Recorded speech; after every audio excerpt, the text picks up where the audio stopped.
SCP-217. Classe, Euclide. Description, SCP-217 est un virus, incurable avec les moyens actuels, avec un taux d'infectiosité de 100%. Il affecte tous les organismes du règne animal, et se répand au toucher ou au contact des fluides corporels. SCP-217 est très résistant, et peut survivre pendant des années à l'extérieur d'un corps. La progression de l'infection est très lente, certains sujets vivent plusieurs années avant de manifester le moindre symptôme.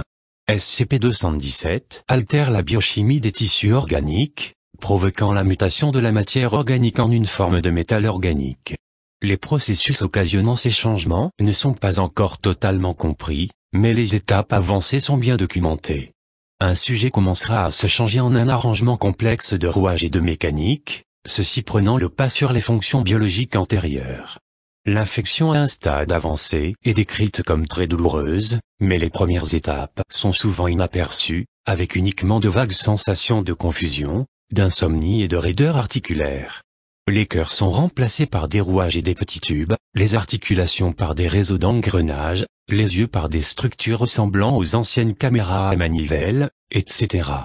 SCP-217 se répand d'abord sur l'extérieur du corps de toutes les créatures, à l'exception des mammifères. Chez les mammifères, l'infection convertit tout d'abord la structure interne avant de se manifester à l'extérieur du corps. Cela peut entraîner une longue période durant laquelle les infectés ne sont pas conscients de la présence de l'infection. SCP-217 a infecté plusieurs zones métropolitaines majeures dans le passé, en particulier données supprimées. L'acuité mentale des infectés entre les stades intermédiaires et avancés montre des signes de diminution. Les sujets répondent de manière répétitive, ont des réflexes lents et mécaniques, sont facilement distraits et confus, et se montrent généralement irritables lorsqu'ils doivent faire face à de nouveaux problèmes. De plus, la recherche sur un cerveau totalement converti à données supprimées. Procédure de confinement spéciale, la zone de confinement doit être située derrière de sas étanches à pression inversée. Une stérilisation par douche chimique, une combinaison asthma imperméable au gaz, ainsi que 24 heures de quarantaine et d'examen après toute interaction seront obligatoires pour tout le personnel entrant dans la zone de confinement. En cas de brèche, la porte anti-explosion de la zone de confinement et de recherche sera scellée hermétiquement.